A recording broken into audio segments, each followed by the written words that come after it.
The world might feel a bit more chaotic and a bit more divided. It's easy to forget sometimes that there are constants.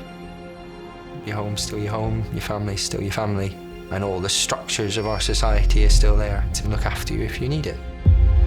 Here we go. George's resource. Adult male, code red trauma, 10 minutes. Activate the helipad. There's been an explosion on a building site. Heart rate 200. Open your eyes, open your eyes. Imagine having to work here. Hello, Annie, can I help? St George's, London. So we're going to kick off now. One of Britain's busiest A&E departments. Are we ready to roll?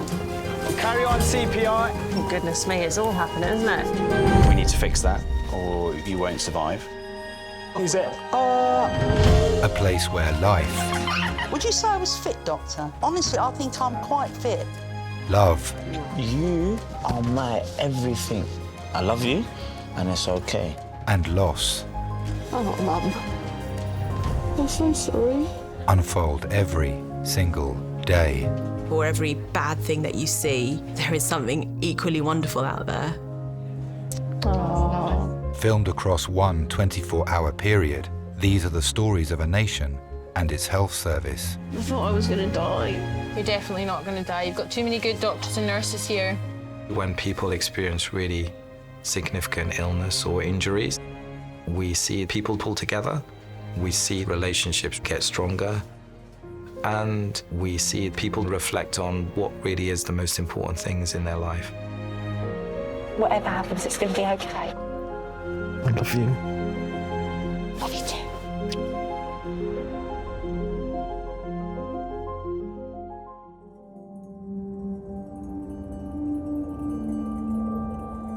As a doctor, you realize that you have no choice in your genetic makeup. And that might determine how you look, the color of your eyes, your hair color, your skin color. But I don't think our DNA tells the entire story. It's the difficulties that you face in life. And how you deal with what happens is what makes you who you are.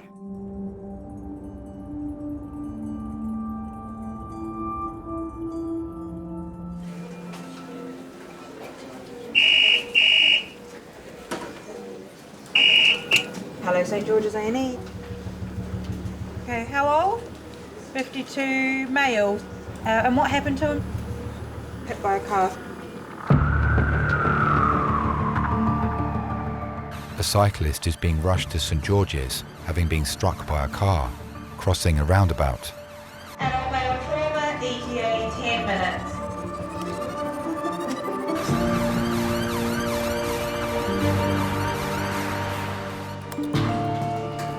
Dr. Harsha is leading the trauma team. Cyclist hit by car 15 miles, head injury, GC 15. When it's an RTC with a cyclist versus car, I do tend to get worried. Diego will have it. Where is he? He must be fetching the Lucas. If you're a cyclist, you're really not shielded in any way or form. So the injury load can be massive.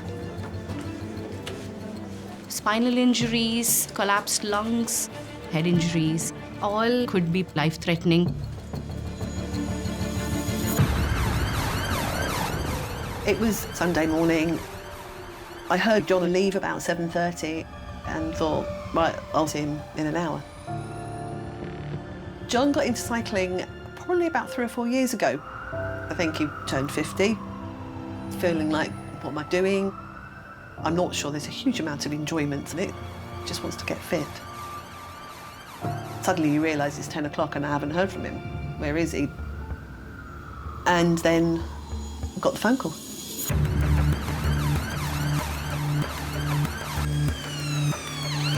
The policeman said he has a significant head injury. It's that realisation that he wasn't wearing a helmet.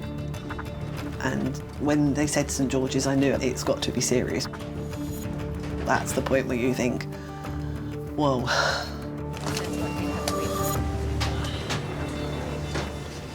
So this is 52-year-old John. At about 8:40 this morning, he was cycling across a roundabout without wearing a helmet, and a car pulled out and clipped the back wheel.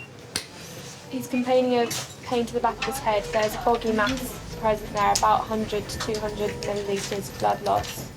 He's also got 2 lacerations above his right eye. Okay, thank you. If it's just an isolated head injury, the likelihood is the head is taken the maximum force. If you have not worn a helmet, it means that the worst could happen. Did you at all walk after you were... I don't remember. You do not remember. A head injury can be as small as just a concussion, but it can also be a cracked skull, intracranial bleeds that might require urgent surgical interventions. It can be a catastrophic event. So we're going to scan your head and neck. We're just going to make sure that you have no internal injuries. Is that all right? Okay, fine. Okay.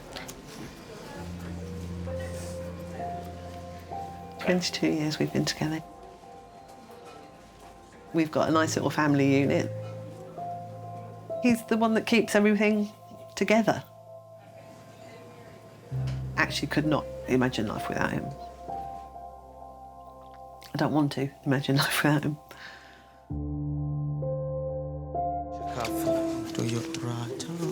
52-year-old John has a potentially life-threatening head injury after being struck by a car whilst riding his bike. His wife Sarah and daughter Natasha have arrived at St George's. Hello, ma'am. My name's Harsha. He's got swelling behind his head and complaining of pain down his neck. Come through. There he is.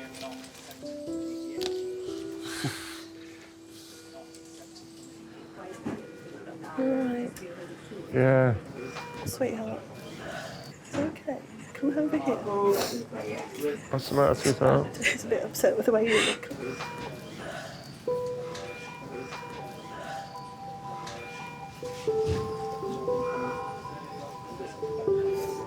It's all right, sweetheart. I wasn't expecting that much blood. No, I wasn't either. You're quite covered in blood. No, don't touch it. I'm just looking at his hair. Hello, good morning. I'm Federico, one of the nurses. We're just going for a scan, okay? I had a lovely upbringing. There was myself and my little brother, Peter, and my mum and dad. My dad always used to talk it was us against the world, basically. It was us four versus everybody else. I don't know what's happening. He's got the blocks around his head, absolutely covered in blood. He's been taken off for a CT scan right now. I first met John about 1991. I worked in a local pub where I used to serve him beer. He would always drink bitter. He'd occasionally have a pint of Guinness, but no, mainly proper bitter. Great. The days when pubs were good places to go, everyone would know 7 o'clock on Friday night, that's where we'll all be. Didn't need WhatsApp to find out where we were going. All right, so when we give you the injection of the dye, you will get a hot flush everywhere, okay? All right. And get a funny taste in your mouth. He was the tall, quiet Geordie. And he would just stand there with his pint. He was happy with his pint. But because he's 6'5", he really stands out.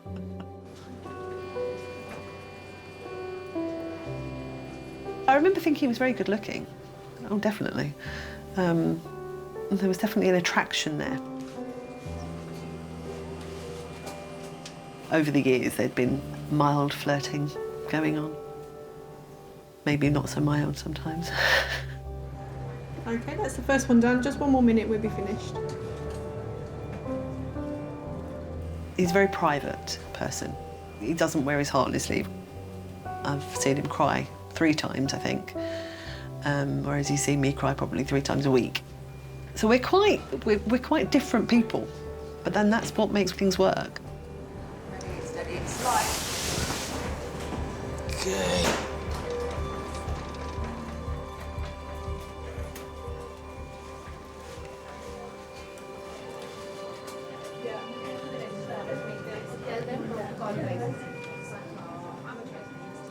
When I meet people, I will make sure I say fairly early on in any sort of relationship, you take me, you take my family too. My family are a very important part of my life. If John had turned around and said, I'm not comfortable with Peter, then that would have been the end of it.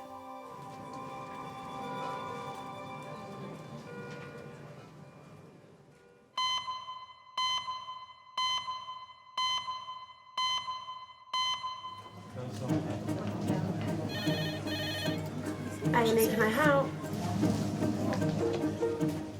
Are you all right? No?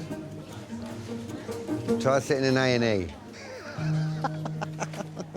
41-year-old Wayne has come into the emergency department with pain in his wrist. I'm a painter and decorator, / we do all sorts. Right hand. Don't say it, because it's not that. Yes, I'm very good at painting, yes. We're high-end painters, I'd like to say. Oh, I love you too, brother. Take it easy. So it has to be perfect, it has to be top quality, lines have to be straight, everything has to be spot on. We mainly work out in the country in big £2-3 million houses. I don't change my ways, I don't go to a posh house and say, oh, I go and say, hello, how are you? Are you all right? I'm very polite, obviously, but I'm from a council estate and that's what I like to let people know. Wayne. How are we doing? Good, how are you? If I wasn't able to work, it would affect my whole family. Come and have a seat. I'm Zoe, I'm one of the practitioners working here. My wife's at university. I am the only breadwinner at the moment.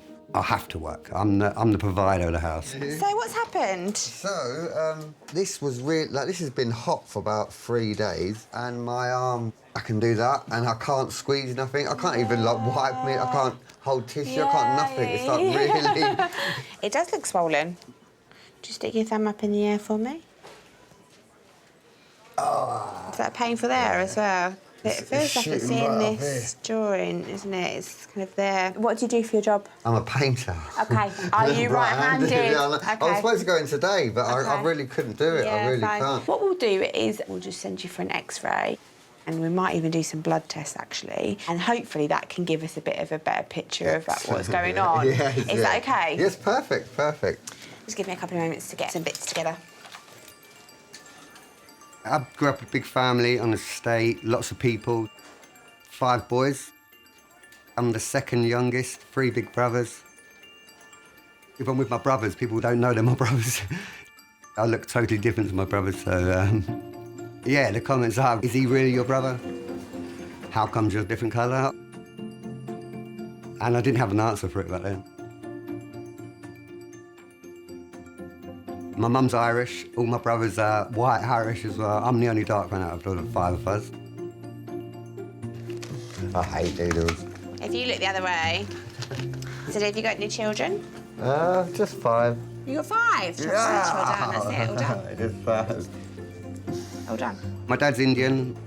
I think my mum, when she was younger, had a fling, so don't know my dad. Okay. So if I show you where to go... Growing up without a dad, never felt Indian. It's just the colour of me that looks Indian. Bend your elbow. I'm gonna have your wrist up. That way, yeah. We want it nice and flat on there for me. Obviously, I could see I was different. Didn't see it as a issue, but I did notice it. People's colour would get pointed out. Back in my day, they'd say, oh, we're going down to the packy shop on the corner. And that now is racism. Like, you can't say things like that. And having a row with your brothers and that, they might call you names, but you learn to live with it. Excellent. Thank you very much. You do hear a lot about colour and race nowadays, which I think is stupid. I don't want that for my kids.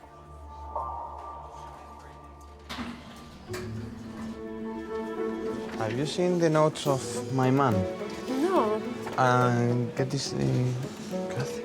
¿Olerte? A mí no me mete boca, que estoy casado. Meterte boca. No, porque me parecía que olías. You're Germany. Hello, St. George's. Is that a trauma or a medical? Trauma.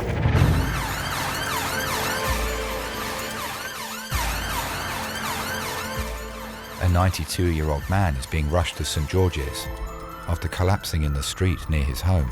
Adult male trauma call ETA 12 minutes. When an elderly patient comes in as a trauma call, it is one of the most difficult situations because the risks are always at least doubled with an old patient. What got? Head injury 92 male. The man's wife is travelling with him in the ambulance. It was in the afternoon he went out. I was just in the house and he'd just gone out for his walk. I hadn't realised anything was wrong until the doorbell rang. It was a man and he just said, "I'm afraid your husband's just fallen over on the pavement."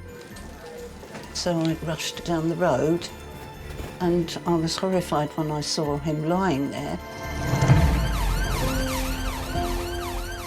He'd obviously hurt his head and I didn't know if he'd had a heart attack or stroke or something that had made him fall. He seemed for a while to be totally out of it.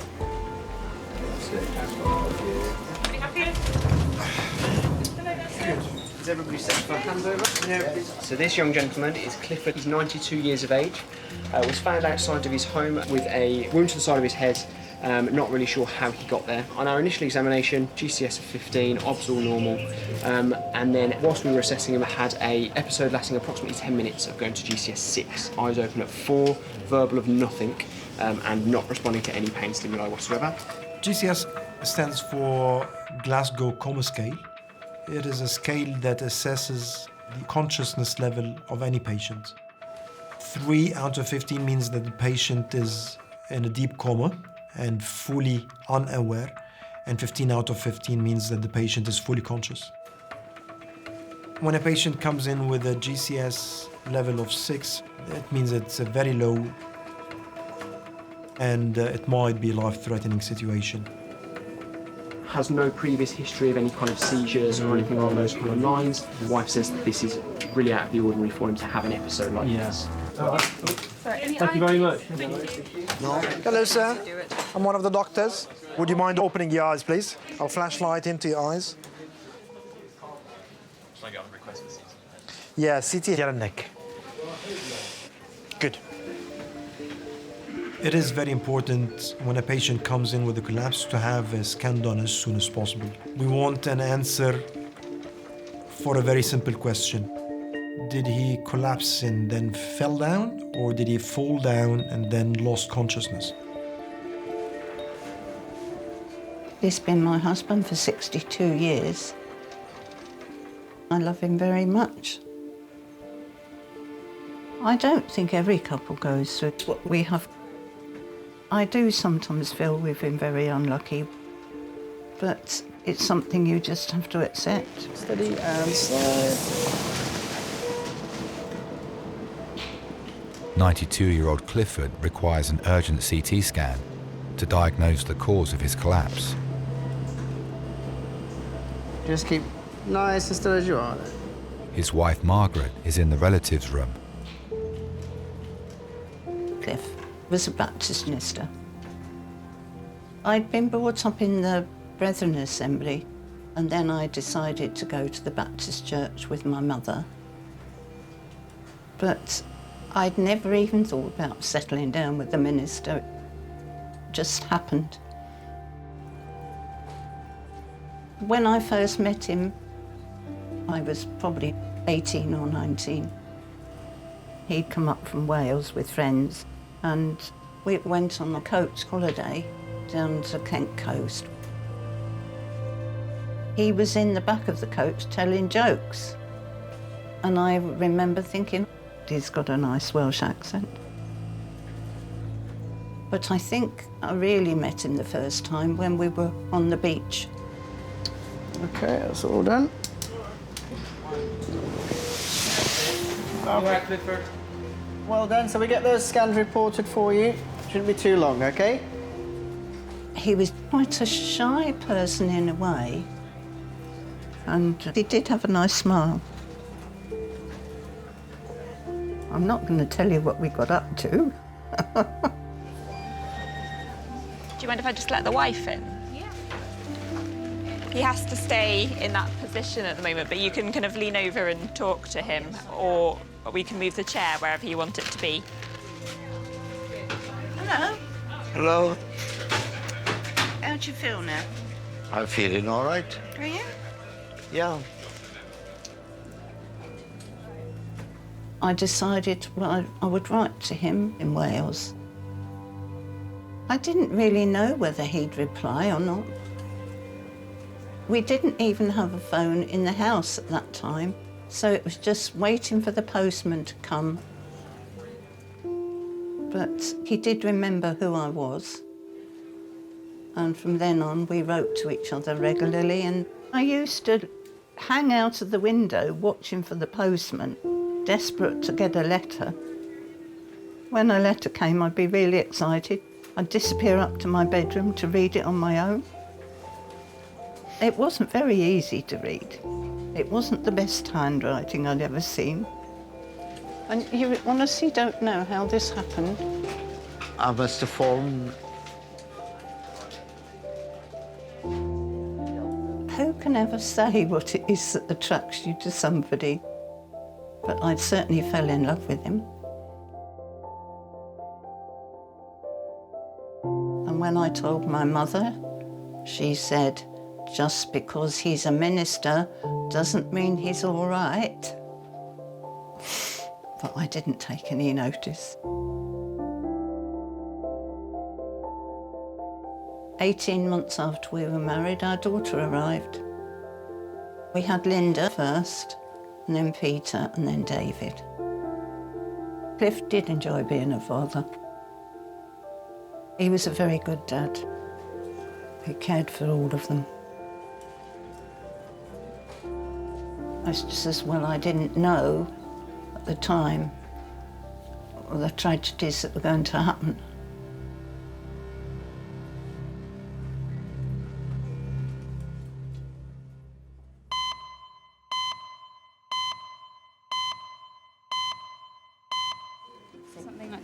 Are you getting married? Yeah, 2 months. Seriously? Oh, God bless. What does he do? He's a doctor. He was at med school, so he's just qualified. Oh. His baby doctoring. It's okay, we can do with baby doctors. You can at least tell them to work less, telling we need a life, we need a family. Do not become like Harsha. At 30, you need to have a broader picture to life rather than hymns.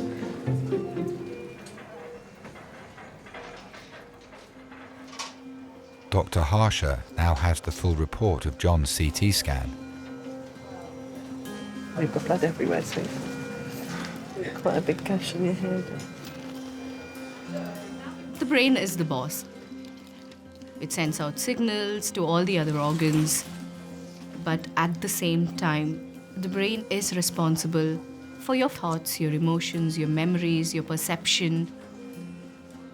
It's kind of what makes you you.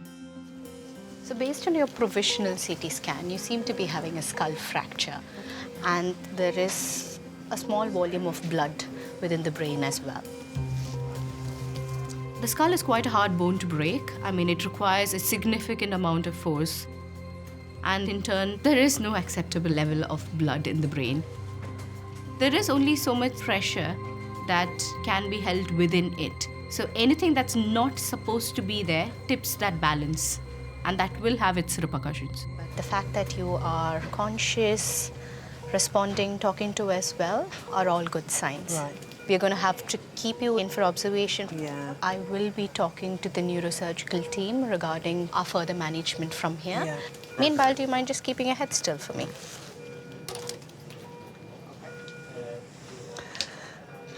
Bloody hell. I'm sorry.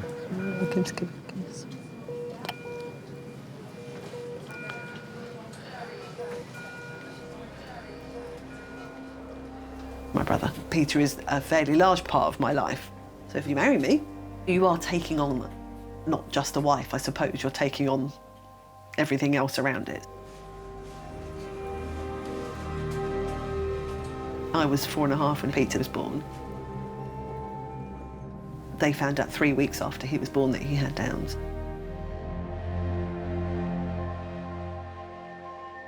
When Peter was born, They couldn't say whether he'd ever walk, talk, do anything. They had no real idea of what was expected of someone with Downs. It felt like Mum and Dad were fighting everything. They were asked when they phoned up to get some benefits, will he ever get better? No. It was the 70s. There was a lot of prejudice around. I remember being in supermarket queues and people staring at us. And Peter would say, why are they staring at me? I said, because they're rude. It was the horrible phrase, you've got a spastic brother. That was thrown at me quite often. That would hurt. That would hurt. And I fought his battles so many times now, and I am still fighting his battles, and I will still fight his battles until one of us no longer fights anymore, because he's my brother. That's what my parents taught me. We're here as a unit, and we fight for each other. Oh, Johnny. I don't remember the first time Peter met John. It was just, if you don't get on with him, then we've got to rethink this, because this is part of my life. When we first started seeing each other, we took him to Thorpe Park and Chessington, and we would go out for the day. And Peter did take to him very much, yeah. He's John, he's my brother, he would say.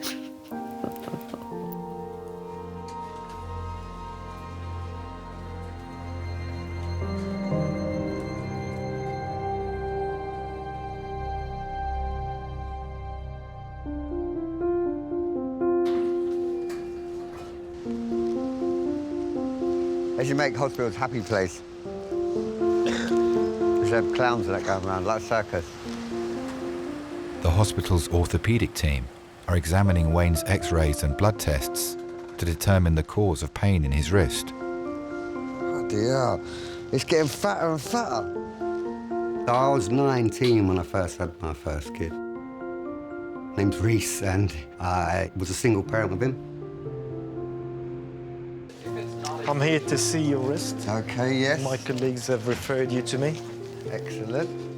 I had social services knocking at the door telling me that they're going to take my child away unless I do A, B and C. And I had made sure A, B and C was done and went to court and got custody.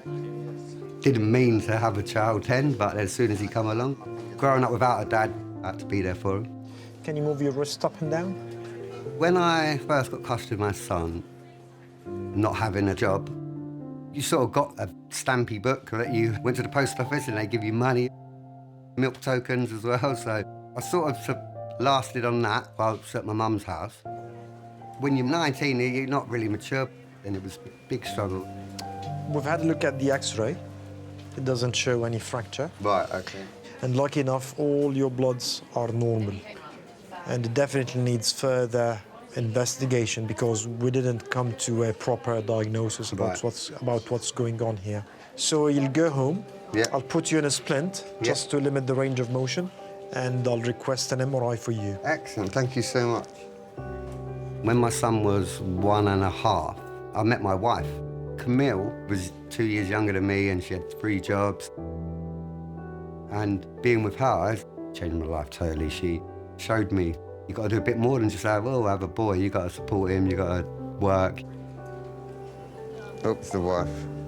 Darling, I'll call you back in a minute, I'm just with the doctor. Altogether, we've got 5 children, but we got 3 at home. Being a dad opened my eyes that kids need the support of a dad. They need a father, they need a mother, they need both of them. And the thing I would do differently from my upbringing is just be that dad figure and support him as a dad would. Growing up was tough, but it's made me the man I am today. Thank you so much for your time. Thank you. So long. As long as I do my part as a parent and I bring them up, make sure they've got manners and they know wrong from right. If you're a nice person, you're a nice person, no matter what colour you got. So, and my kids, I've brought my kids up to be respectful and nice, and that's the main thing.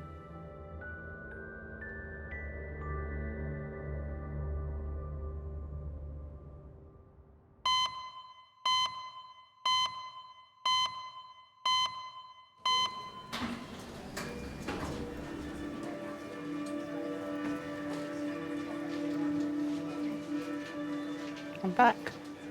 Oh, right, good. I'd still recognise you. That's just as well, isn't it?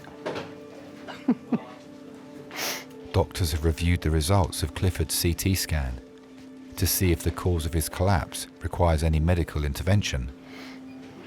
Hello there, sir. Hello, can you check these blessed things off? And it looked like the head and the neck was all okay. So let's just take that one off, shall we? And just that's a relief.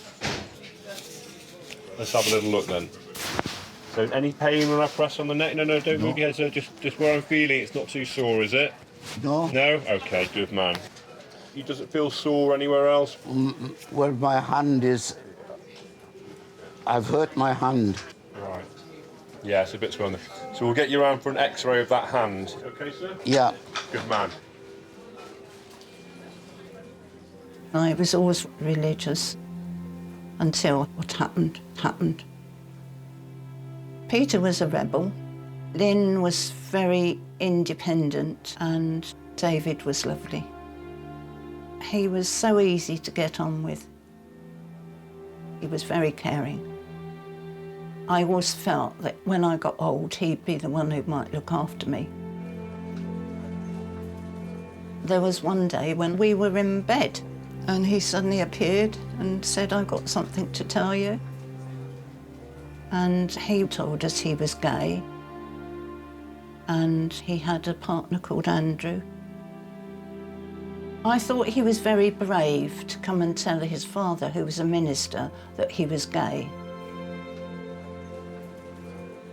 The attitudes around that time in the church were pretty awful. One or two of our relatives who were very religious thought it was a disgrace on the family.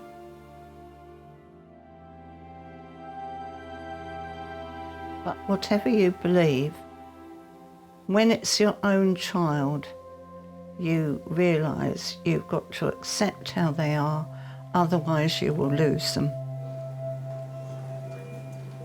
And Cliff just accepted it like I did, because we loved our son. You don't banish your children because they're different. I think you damaged the glasses when you fell. They don't seem to be sitting on very well, do they? Oh, that's better. Okay, we're going to bring you to X-ray, Clifford. I'll wait here for him till he gets back and then I'll go you home. you can indeed.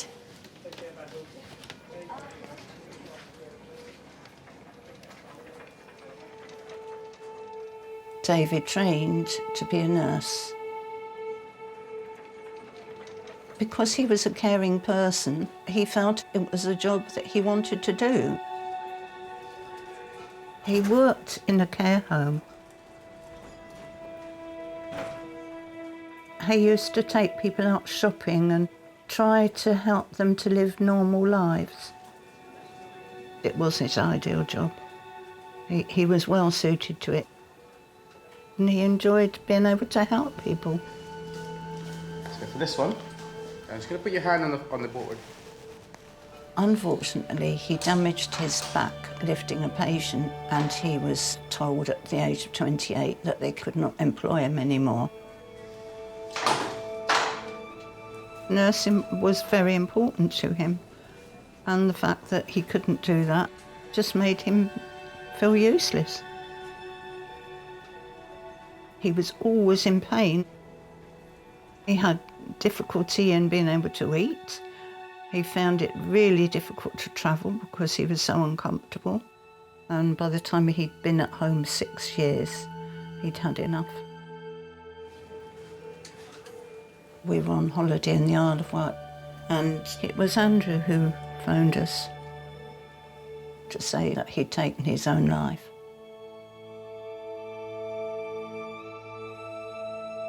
He was 34, and it was unbearable. When somebody dies like that, you feel you shouldn't be enjoying life. I know when Cliff would drive us down to the coast and we'd go for a walk, and I'd be seeing all this beautiful sea and everything, I used to feel guilty that we were enjoying things and David wasn't. And I think it affected Cliff very badly. It must have tested his faith quite a lot, I think, because it tested mine. I'll be back with you. Okay. Okay. Love you. Love you. See you, Tish-Tash. We'll be back soon. 52-year-old John has fractured his skull. Sir, so we're going to have a look at your wound. We're going to give you some medications and then have a look at this. Okay? The last few years have been hard. My parents got very ill very quickly. My dad passed away in the August, and then Mum was in 21st of November. Since my parents have died, the responsibility for Peter is fallen completely on my shoulders. Jonathan, today we're going to try and turn you so that we can have a look at your wound. Okay. Is that all right? Yeah. Okay. Go. Peter's got quite a few issues, health-wise and behaviour-wise, but he doesn't really get what's going on. Your local is going to hurt you. Yeah, you're not wrong. And always by my side. John was just there. It's not what you say, it's being just there. If I just want to have a big cry, which I did a lot of, just to listen to me crying. I think we're done. Well, just to comfort me. How are you feeling? Better, really. So you've had stitches, I assume? And Yeah. cleaned up. Yeah. Your hair's not cleaned up, but you look a lot better than you did earlier. I love him dearly. He means the world to me. It sounds really corny. He's my rock, but I wouldn't have gotten through the last few years without him.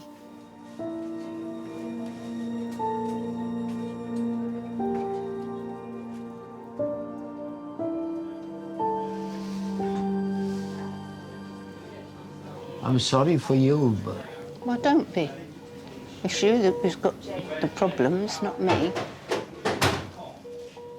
everything's been done for me that you've got to cope with life as it is, Well, don't without worry. any help. Don't worry. I'll be all right. Dr. Tamer now has the results of Clifford's X-ray. It is fractured, yeah.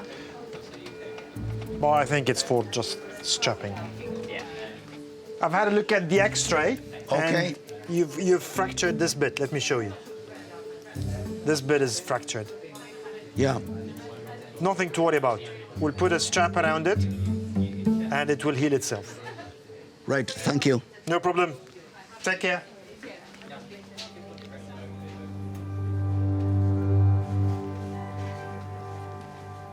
You don't expect your children to go before you. So to lose 2 children is unbelievable. Lynn had cancer, and sadly she died when she was 57. We were there with her, actually, in the hospice. So it was absolutely awful. I really still miss her terribly. I'm sure that Cliff's faith has helped him to deal with it. If you've got a strong faith like that, it does help you not to feel angry with God, which is how I felt. How could anybody treat me like that? With what happened, I don't feel any faith at all now. I just felt that my religion wasn't so important. I'm going to phone John now and go home. All right? Good night, my dear. Is it all right if I go now? Yes. OK, well, I'll see you hopefully at home tomorrow. You're a gem. I don't know about that. Obviously, you have to get on with life, and we have tried to do that. We keep doing all the things we used to do. Go to coffee mornings, and we go and socialise, have a laugh with people, and we enjoy that. If we can try and do a stand and maybe do a bit of walking, we could get you home tonight. Oh, right, oh. That sounds tremendous. Good. Cliff retired when he was 58. He felt that he'd had enough.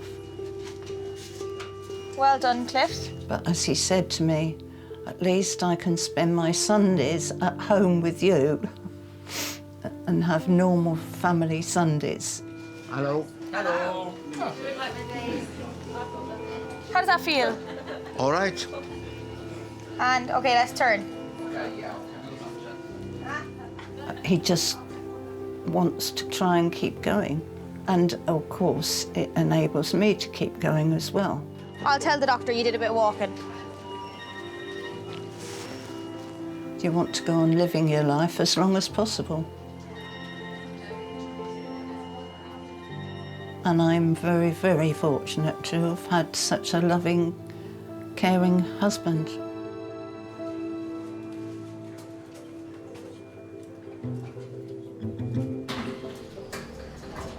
Working in the A&E has just made me realize that once you come through those doors, all the differences that we talk about just disappear. Just leave. A few things we have control over, and few others we definitely don't. But in the end, we are all just flesh and bones. Clifford, you're going to nip round the corner to Major's, all right, my darling? Thank you. Our stories might be different, our journeys might be different, but we all grieve, we all feel happy, we all experience pain. All those emotions, however different you look, are the very essence of who you are.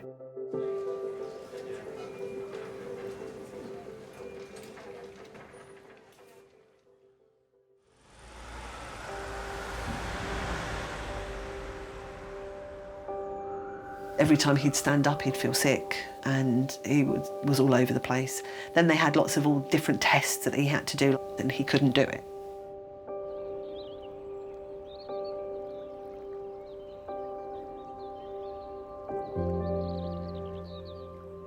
I lost my sense of smell, and I still don't have a sense of smell, which is quite annoying. Although it's been a bit of an ordeal, and I definitely think I was quite lucky. The thing I love about Sarah is the fact that she has a brother like Peter, the fact that she has so much time for people like Peter. We've been through an awful lot, and I think we come out of it stronger as a couple and as a family. And if anything came out of the whole episode was that I now always cycle with a helmet.